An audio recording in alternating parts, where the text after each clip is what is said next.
Good morning, everybody, and welcome to IMC Live. As Alan said, the interactive web show hosted by the Industrial Marketing Collective. I'm Peyton Warren, and I am the marketing director here at the industrial marketing agency Gorilla 76 and one of your IMC Live hosts. This week, we are joined by the fabulous friend of the show, Schuyler Van Sickle. Hello. Yeah, hey Schuyler, so happy you're here. Schuyler is a serial entrepreneur and founder and CEO of 3Mira, a company that's dedicated to empowering US manufacturers through quote unquote digital transformation. And I don't know if you've been on LinkedIn just in the past week, but I feel like that's a buzzword I've been seeing a lot lately. I don't know about y'all, but we're excited to unpack it with you, Schuyler. So if you've been, well, I'll just say I'm really excited for Schuyler to be here because he's been like on the show a lot, but in the chat. So if you've been coming to IMC Live at all in the past year, you've definitely seen him drop in some wisdom, sharing some of the challenges, asking questions, maybe commiserating a little bit there in the chat. So really, really happy to pull you up on stage in the official capacity of an Yeah, IMC thank you. guest. Yeah, well, Schuyler, yeah, step up to the mic. Sure. Introduce Yeah. yourself officially. Yeah. My name's Schuyler Van Sickle, based out of Denver, Colorado. Been entrepreneurial like my whole life since college, startups out of college. Some success, lots of failure. So a lot of learning experiences. I guess the success was enough to like get me through all the failures. So it's always good. But we've been working within the industrial space for the last year and a half. We've been working with technology, in particular 3D technology, for the last 3 years, pretty much since COVID. We've gone through a lot of different pivots. Like if anybody just has general business questions, happy to take those too, because like been through a lot of different situations and every size of business. So yeah. That's the one thing that I wish I did Bachelor of Arts in college. And now that I've been working in marketing for as long as I have, holy smokes, wouldn't it be great if I would have taken, I don't know, a math class or an accounting class? Like, how many spreadsheets are we in on a daily basis? Holy crap. I feel like I need to go back to school. More Yeah. respect for the business college than ever before, honestly. Yeah.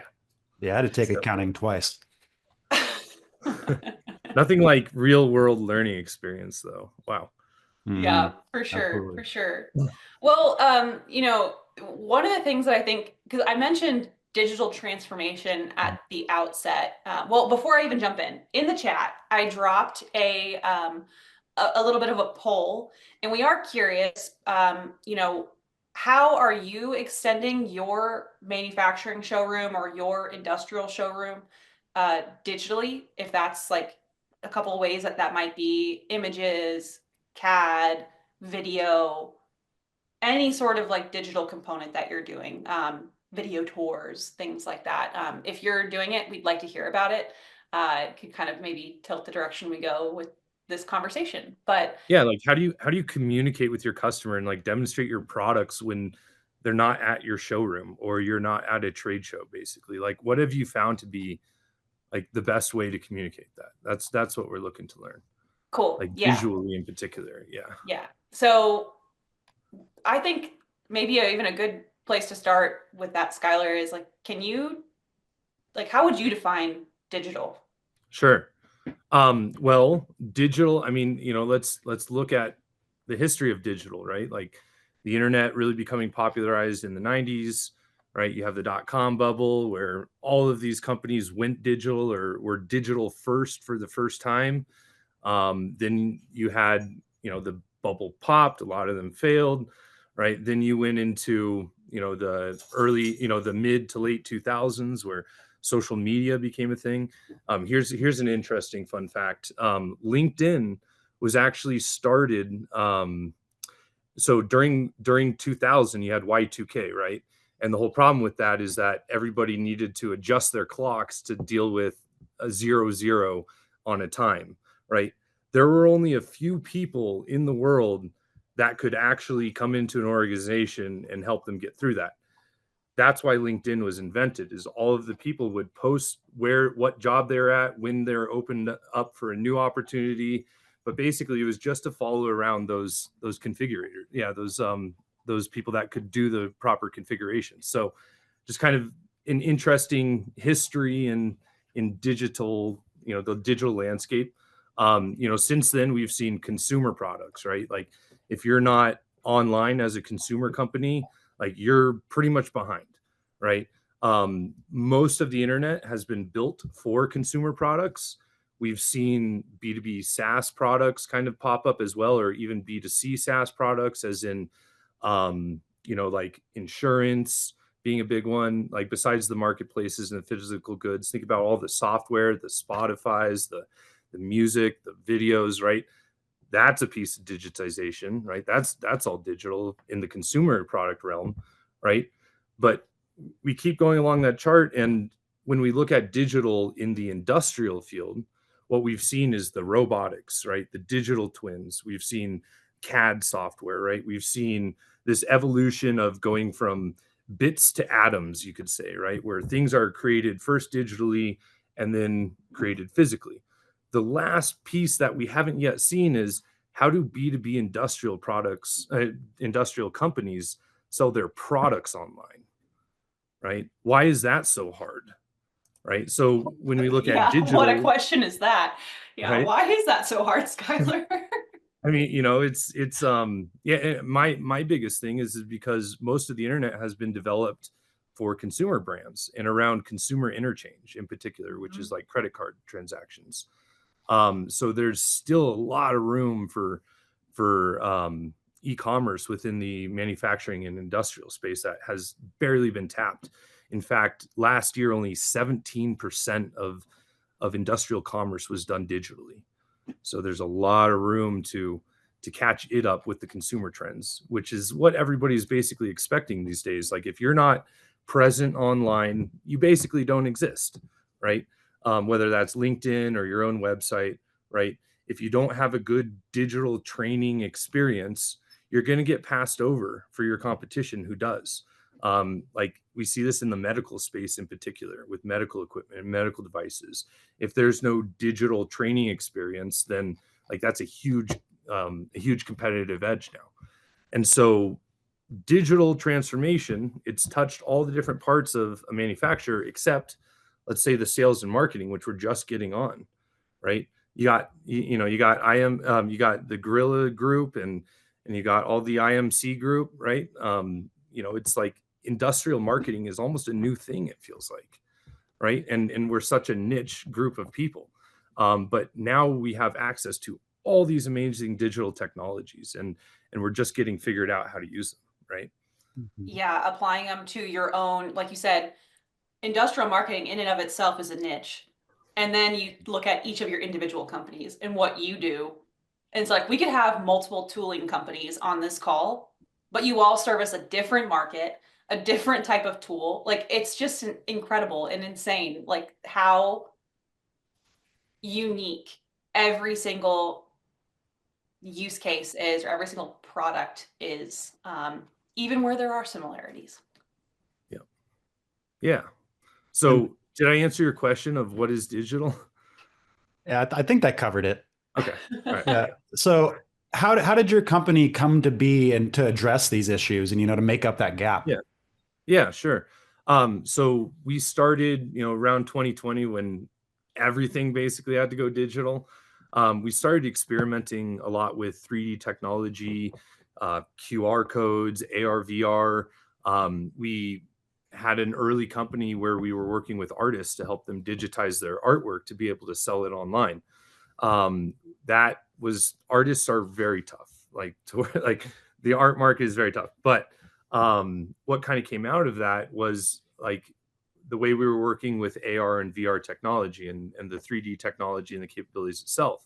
With that, we started looking at consumer products and entertainment and gaming, right? Where a lot of this 3D technology is used these days, like from everything from movies to video games, you name it, right? We started a t-shirt company actually This kind of funny fact, where we had QR codes that were designed into patterns that somebody could scan and launch like a T-Rex off of, right? And actually had a joystick on your phone where you could walk that T-Rex around. And we went to a bunch of different farmers markets and we're selling the t-shirts there. We started to get asked, hey, this is really cool. Could you do this for our company? And so we started picking up some agency stuff. And, you know, a lot of it was building an experience from scratch. But at one point, we came across a manufacturer who was launching a new product. And the amount we learned from like the CAD files they had and what they actually needed, we saw that the technology just provided such a great use case for manufacturers, as in we didn't have to create anything from scratch. That cuts out 80% of the complexity. You have your CAD files. We can convert those to, you know, we can scrub the IP. We can convert those to web-based experiences and just really drive a lot more value for a manufacturer instead of a consumer company, with less money, like at a lower cost. And so we just felt like that was very interesting. It was a huge insight to us. And that's when we started to really explore, you know, the complications of manufacturing and kind of some of the bottlenecks that y'all face when it comes to creating content and being able to sell digitally. And that just like blew our minds that this wasn't more available. And so that's basically 2 years ago. And that's when we pretty much started on the journey to really work more with manufacturers on this, with this technology. Yeah, it's interesting how your market kind of found you in a way. Yeah, exactly. Yeah. Stay open, you know, be curious, and it'll lead you to amazing things. Yeah, it sounds similar to, you know, Gorilla and how we kind of fell into step with the industrial sector, and we just really liked the type of problems that we were trying to solve over there, and it was fun to work with the folks in this space, which is part of the reason why I just love this community so much. You're like, you guys are just fun to hang out with and fun to talk to.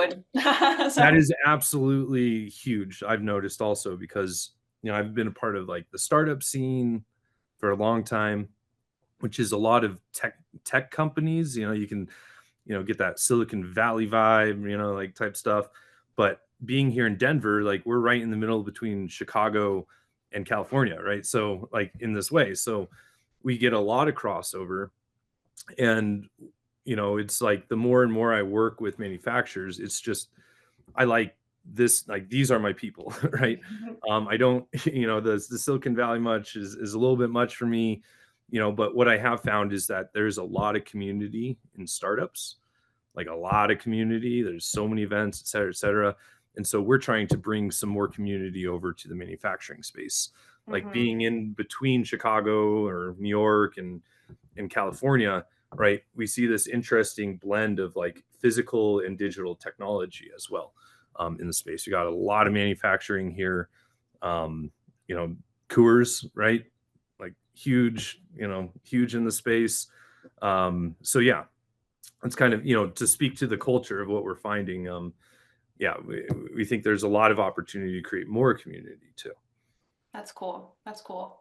Yeah, one of the common themes that has been coming up in the chat today, and something that I know we wanted to talk about, is like, Megan, you said it back. I mean, industrial businesses are some of the oldest and most outdated when it comes to like their digital presence, right? And you know, there's just often such a hesitancy to modernize and update. You know, I think there's like two parts to this. It's like, why do we think that is, just in general? But then like, you know, if we're thinking about this like digital experience that we're creating, it's like, why do we like the physical so much? Like, what is it about a physical showroom or like these on like in-person trade show demos that we just feel like there's no way to compete with that? Like, you have to do it. I mean, it is, you know, it is like, you know, we participate. I mean, personally, we participate in a lot of the like Chamber of Commerce events and manufacturing associations around here, and everybody's talking about talent acquisition and knowledge transfer, right? So maybe that has a big piece that has a big, role in, this is the way things have always been done, right? Mhm. Yeah. Yeah, I think folks are definitely, that's part of it. Just it's comfortable. I also think just like updating an existing website, like if you have an old website and you are trying to retrofit it, or, it's the same if you were doing an automation, like integration on a production line, and there's an existing production line. You're trying to improve that existing production line, but you have all of these things that you're having to juggle and untangle and figure out so you can make this incremental improvement. Whereas, you're maybe a new company, a younger company, whatever, you don't have this like history or all this like old infrastructure or old like I guess this mindset that's locked in place of how things should be done. So you're more likely to um, try new things, or you just have almost an easier time with like these newer modern tools and tool sets because you don't have anything blocking you from getting there. I know I've worked with a couple integrators, and a lot of times the retrofit projects are more expensive than the starting from the ground up, just because they have to untangle so much. So I'd imagine it's kind of the same. Mm-hmm. Yeah. So if we're thinking, sorry, go ahead, Alan. Oh, yeah, I was just wondering if, those things are so locked in, what are the drawbacks and the limitations to those things that we can enhance perhaps with a digital presence? Sorry, repeat that. I was just reading some of the comments. Oh, I it's know the okay. chat Yeah, is like it's hard to keep up with everything. But we're talking about how it's so hard to get out of that mindset for multiple reasons, financial, traditional, like maybe even just like a mental thing amongst leadership. But what are the things that limit you when you stick to that old school mindset? Like what are you missing out on? Right. I mean, so much, like, Yeah. like, to say the least, but I mean, let's turn that over. Like, what reasons do you have to only be physical and have no digital, right? Like, can you think of a reason there? I mean, I think of a lot of the job shops we talk with, right? Very physical, very thin margins, right? They can, it's hard to afford to go online, right? But they need to, right? So, like turning that question around a little bit. Yeah, and Maybe like, that but answer.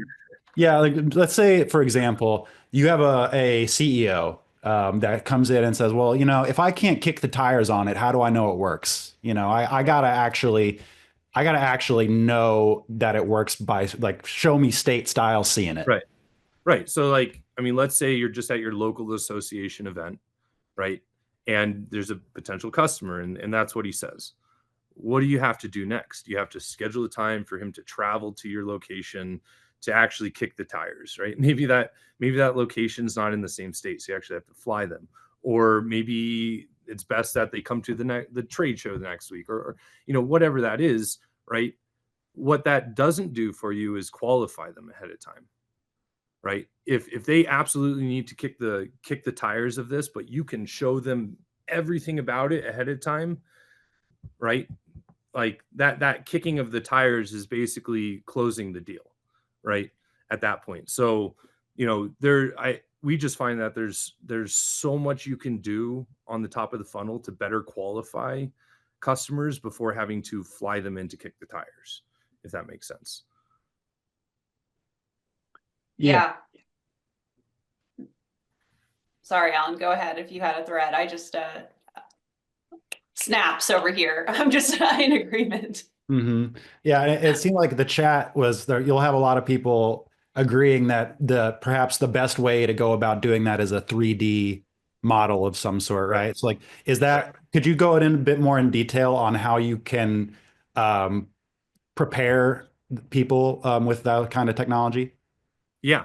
Well, I mean, first, think of how much money is already invested in your CAD files, how much time, energy, engineering time is like spent on those. Like those things can basically sell themselves, right?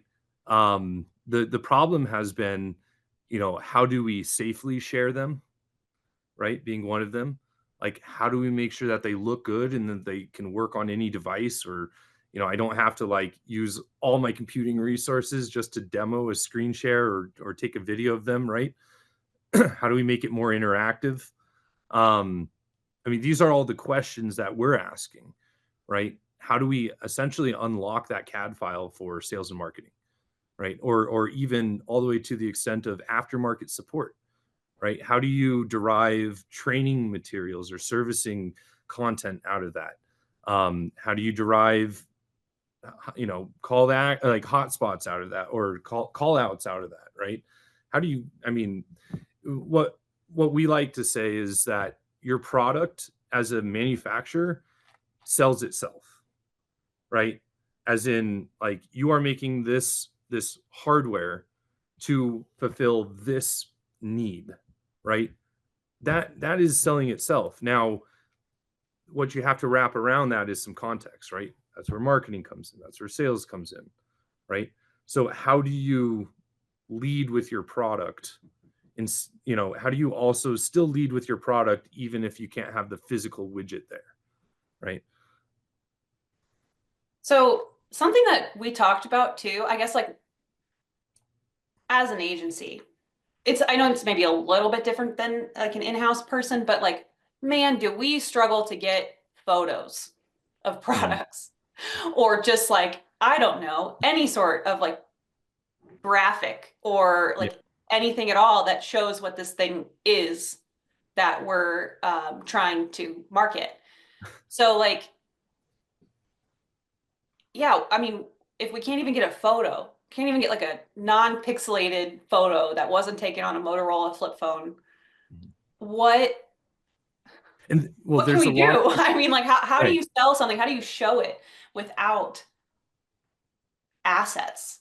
And there's a lot of reasons that happens, right? I mean, a lot of this equipment is too big to get in a photo, right? Too big to put in a showroom, right? With sometimes videos can't capture the process you're trying to show, right? A lot of the times it's like the best opportunity to take a picture is going to be in a customer's facility, which is either a security issue, right? Like a privacy security issue, or the facility is really dirty and it doesn't make a good picture, right? We hear that all the time. Another issue is, well, the product hasn't been produced yet, right? As in, we want to go to market with this product, but we need to produce a sample to even get the content to then go to market, right? These are all things that can be circumnavigated with 3D and rendering. How? Well, again, like I said, like all the money and time put in those CAD files, right? Those can be utilized.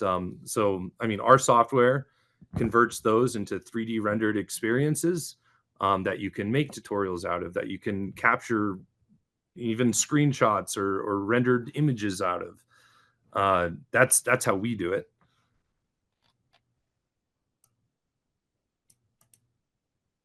Yeah. I think you gave an example too that I'd love for you to like talk through with the group here, Schuyler, too, about like IKEA. Can you Yeah, tell a sure. little bit more about like can you like kind of Yeah. paint the picture with like the history there, what they used to do and what they're doing now? Yeah. In fact, there's some really good podcast episodes that just came out about IKEA recently. But basically, like if you know anything about the history of IKEA, they're all about cost savings and passing that on to their customers, right?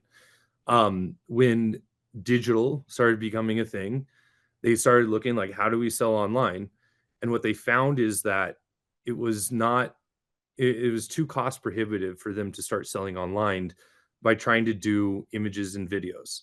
Like the cost of producing a sample, getting that shipped to a studio, managing photographers, videographers, models, and markups, and then having to capture that and distribute that content to where it needs to go, and then dispose of the sample, too expensive. So they actually 20 years ago started investing in rendering all of their products, everything from plants to fur. They're one of the first people to be able to render fur, which is really, if you've ever done rendering, you know how like how much resources it takes, computing resources. Imagine fur. It's crazy. But they started rendering, like investing in their rendering 20 years ago, to where they haven't really been taking many product videos or photos for the past 10 years. It's only very, very select. So most, if not all of the content that you see, was, whether it's on a postcard or in store or on the website, was digitally rendered, right? That is actually what allowed them to be able to sell online, is cutting out all those costs of being able to produce the content to sell online. Yeah, Brittany had a pretty good overarching question in the chat. I don't know if she would want to hop on and ask live. Hey, yeah, thank you. So I just had a question about getting, I guess, buy-in on these projects, or what Sure. do you have to say for companies? Like the company that I'm in, we've tried a couple different digital projects, from websites to e-com to just different things, ERP integrations, and they typically go pretty terrible. So to just get that motivation to keep on going. Because at this point, I'm starting to think it's more us and not and not them. Well, what websites are you looking at? Like, what e-commerce sites are you looking at? So we did some on B2B. I wasn't really involved in that project, but our main website's on Drupal. We try to do e-commerce using B2B commerce, I want to say, like the Salesforce side of thing, and integrate with that. And then I know we had tried to do like SAP at one point, then we kind of rolled that back. So we've just tried a couple different things, and they all go down the tank. And I know that it's not necessarily the system thing. So I'm trying to figure out, what is it on our side that we need to make sure we come ready with, or how can we, not say like, hey, well, that didn't work, or it's not going to work because it's failed in the past. Sure. What type of product do you have? We sell industrial gear reducers and variators and actuators. Sure. All right. And you guys aren't on an ERP currently? We are, but it looks like something out of the Matrix, like black screen, green text, legit. Custom. Yes. Yeah. I mean, the main issue that we see is that most e-commerce software wasn't developed for manufacturers, right? And they're trying to essentially build now for it. Yeah. But they are also essentially legacy products at this point, right? So yeah. Yeah, and it sounds like you guys are looking for more of a decoupled system rather than an all-in-one system. Yes, for some things like our CRM, I definitely think that we're leveraging, like kind of over leveraging that. It does a lot of things besides CRM, and then the one core function we don't really use it for. So some of our systems are like that, others not so much. Yeah, so it just kind of depends, but we do have that kind of sense wherever we go with an agency or something of that nature, where we're always like, is this more e-commerce space where they're going to come in here and actually know what we need? Is it going to be built for what we need versus like traditional B2C? Right. Yes. Yep. That the problem you're speaking to is the reason we exist, right? Is that reason. And so, part of it is, you're dealing with a 3D object, right? Like your product is 3D and very complicated, right? Yet you have to scroll down to learn, right? Whereas what we're focused on is how do we layer information? How do we embed information into this 3D model, right? So, like the biggest thing we've had to work with our customers on is understanding how to layer information, right? And it's like it can be done on a to-do website, but the tools aren't really there for it, right? Or it has to be super, it has to be like super custom for it, right? I mean, I like that you're on a CRM. Are you using Salesforce, HubSpot, Pipedrive? Salesforce. Yeah. Okay.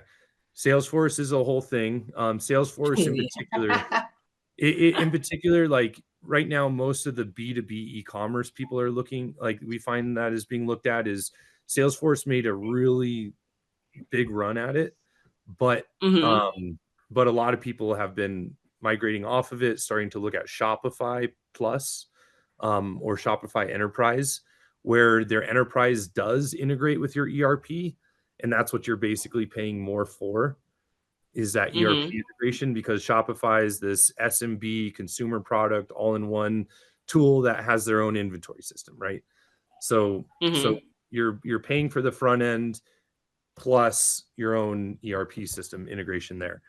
Those are just a few examples of how big companies have been trying to get into the space, right? But I don't know if that's helpful at all. No, definitely. Yeah, does that bring up any? I mean, to learn more specifically about the issues, like if the integrations just aren't working because the integrations aren't built, or because the ERP system you have is too custom, like those could be other issues. Got it. Yeah, I think a lot of our stuff is very, very custom. And then that, when you're going throughout the project, things pop up that you didn't anticipate. Yeah. It makes me think back to when we had Fullerton Tool on the show, and they were talking to us about how they've hired in-house developers to, like, because they had and now they've got multiple developers that they actually have in-house, and not IT. I'm talking about like web development team that they've been building out to support this custom environment that they've kind of built themselves into, and it's working for them, like, and they're seeing the return on investment, or at least that's where we left off in our conversation, right? But yeah, I mean, maybe that's a direction, if like Shopify Plus, or the other one I've seen a lot is WooCommerce, a lot with like WordPress. Drupal's a little bit different, but yeah, if everything's custom and if everyone's going to be, your company's going to be really locked into that, then yeah. And you're are you familiar with what's the concept? God, it's skipping me, where you're just using your tools for what they're really good at, and then you're integrating them all. It's not decentralized. What's the word for that? Like headless? Yeah, headless. Sorry, I should know that. Totally skipped me. Yes, headless. I mean, that's a great way to look at it, right? Like, find the tools that work best for you, right? The integrations, decoupled headless. Yep. The integrations, like, a lot of times you can do feature requests, and depending on how new the company is, sometimes they'll build that feature out quickly, or how requested that feature is, like they'll start building those out. But I'm even curious to learn more about how these tools aren't working, right? Because there are so many different types of manufacturers, and each one's so unique. So some have problems in some places, some don't. So I'm even interested in learning more about that. Yeah, Schuyler, actually, I just saw Megan, you are all over this chat and all about, I'm so excited that you're here today. I just saw you bump Dale's question about, I think this might kind of goes to what Brittany was getting at, of just, obviously, Schuyler, you do this on the daily. Like, this is something that you're a part of. So who is typically driving this inside of the companies that you're working with? Is it marketing? Like, the question verbatim from Dale, who is usually driving the adoption of digitizing assets? How can a marketer justify it financially? Yes, great question. So, and we see it in 3 phases. Okay. The first phase being content creation, right? A content budget, basically, where, for us in particular, like, it's very affordable to get a full 3D rendering with a lot of like features that enable you to detail and layer in content information, right? A lot of times that'll come through a content budget or a trade show budget, because this, like, what we have is something that can also be used at a trade show. That's a really easy proof of concept generally. That could, because that same thing can be used online, right? You can be using it to create content. It's a huge content bucket, right? Then the next step is to start integrating that we see with like more animations for servicing and tutorial animations for like aftermarket support to help cut downtime or to help cut support costs, basically. The first phase is like a marketer, like lead marketing, right? Somebody who has a content budget, right? Or a lead trade show who has a content or like a trade show budget, right? Those are generally the first ones to drive it. But the next piece are the product managers who are constantly being asked for content from the marketers, right? So they will start driving this as well. They're like, what? You can do this for me, and I don't need to go beg my engineers for this, and it's really easy to do. That sounds awesome, right? So product managers can be a part of that decision making. Aftermarket sales support leaders, right? Sales leaders as well. They one of our customers came to us because he said he couldn't talk fast enough to sell his product. It's a very complex product. He needed a better way to more top of funnel, quickly explain it to somebody and better qualify somebody fast, right? So that was coming from sales enablement budget, right? Then there's also the e-commerce budget, right? Like if you already have an e-commerce site and you want better product renderings and all that, like that's another area that can be leading this. If it's a big enough company and you have, a chief and innovation officer of sorts, those are also people that can be helping to lead these initiatives. So it can start with marketing, sales, essentially, and you can start bringing in more more departments as you go. So what would you suggest as far like if you're on this call today and you're like, this would be so helpful for me, like I wish I could do this, like how would you start? Would you just be like, hey, product manager and chief officer of innovation, let's grab some lunch? Or like what would you say is the best step to like kind of start pushing folks in this direction? Yeah. As in for our audience, pushing your company in this direction, I guess I should say. Yeah. I mean, it's hey, if you come talk to me, I'll give you a great demo, right? I'll give you a demo that you can take to your people. I'll come talk to me. We'll figure out like what's important, what initiatives you have right now in the company, like where you need help, and we'll figure out how to do that together. Now, if it's something that you feel like you're a lone wolf on, come talk to me, right? I'll give you a lot of great resources. There's a lot of case studies out there just around the technology itself. We're starting to produce our own case studies as well. It's like I was at a trade show last week, I would say, and one of the objections was, is anybody else in this market? It was essentially a drone trade show, but he said, is anybody else using this? I said, not yet, but if you do, you'll be standing out. It helps stand out at trade shows, right? The answer was also a lot of interest coming from the drone market. There's a lot of aftermarket support there, right? It's a lot of complex, like multi, assembly products, things like that as well. So yeah, there's a lot of really great information out there.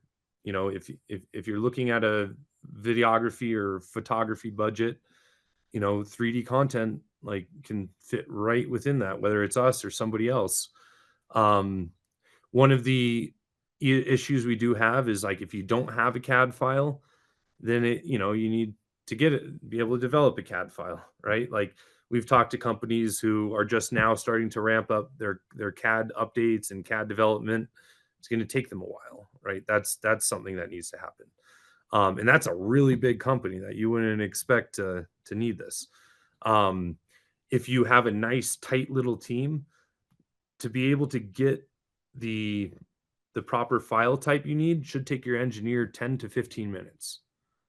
Right. So, I mean, that's the biggest thing, is that there are tools out there to where you don't need your engineer. And so you don't have to go and, like beg for time or ask for time, or whatever that might look like. So if you get your engineer team to export, step, you can hand those out. Yep, exactly. Thank you. Thank you, Karen. Yeah. Yeah, Karen's been dropping great information in the chat too. Right. Now, the one thing that most people don't know is, if you're going that route and your deliverable is a video animation, to create that video animation, you're creating a 3D animation. Mhm. Okay. So we can take that 3D animation and you can host that to make it interactive instead of stopping at video. In fact, getting to video costs extra to render the video. So there's basically, you can be utilizing all these same assets for something that's going to go a lot further and be a lot easier to change later on, right? Because once you do a video animation and render that, like, you can't change it, basically. So right? I'm hearing part of the financial argument there is that it's, again, content repurposing. You're Yes. already investing in these files. You Yes. are now taking them and using them in a really sophisticated way. The IKEA example is a good one to start bringing to the forefront. Like I said, unlocking your CAD files, right? It's like, hey boss, like, we've spent so much on these, and those would be the perfect sales tool for us. I'm finding these ways to utilize those in a secure way, right? I mean, that's kind of an objection too. Like, if there's a lot of private information, like IP in your CAD files, right? That can be an objection, but there are ways to deal with that. All right. Well, shoot, there's been a lot of great conversation going in the chat. We pulled in a lot of questions, but there's still more. So, Schuyler, thanks for joining the show. Yeah. Obviously, this is a topic that is resonating with the group here. So, if folks want to hear more from you, where can they do that? Yeah, I'll put in the chat here. 3mira.com is our website. We provide CAD to e-commerce services, you could say. We take on all the rendering and all that and give you an asset that is really helpful in explaining complex products, from content to training and servicing tutorial information to aftermarket part reordering. We can integrate that. We can integrate your CRMs. We can integrate your ERPs into something that will function more headless for you. And then I'll go ahead and put my LinkedIn in the chat as well, if anybody wants to connect with me there, or my email. Cool. Well, thank you for doing that. It's been a great conversation. Appreciate everyone hanging out a little beyond today. Our next episode is going to be March 6th, after the Industrial Marketing Summit. I'll be a whole new person after the Industrial Marketing Summit next week. I'm very excited for that to happen. It's if you can still make it, want to come, tickets are still for sale. We're going to be closing that up here soon, but industrialmarketingsummit.com. And if not, join us on the next IMC Live, March 6th. It's going to be all about you in a whole new way. So, we love talking about marketing. Obviously, we've been doing this show for like 4 years now. But our role is only a piece of that. So we're going to have another guest joining us, Jordan Yates. Some of you might know her from LinkedIn. She's had quite an amazing journey from engineering to marketing, and lots of challenges along the way. And so we're talking to her about her own career and the path that she's taken and how she's forged ahead despite layoffs or unsupportive leadership and things like that too. So that's the conversation we're planning on March 6th. Really hope that you guys can join us. And if you want to keep the conversation going between now and then, you can always join us on Circle. You can reach out to Alan or myself to get connected with that. It's also industrialmarketingcollective.com. So, Schuyler, thanks again. Everyone, hope you have a great rest of your Thank week. you all. We'll catch up with you soon. Great chat, everybody.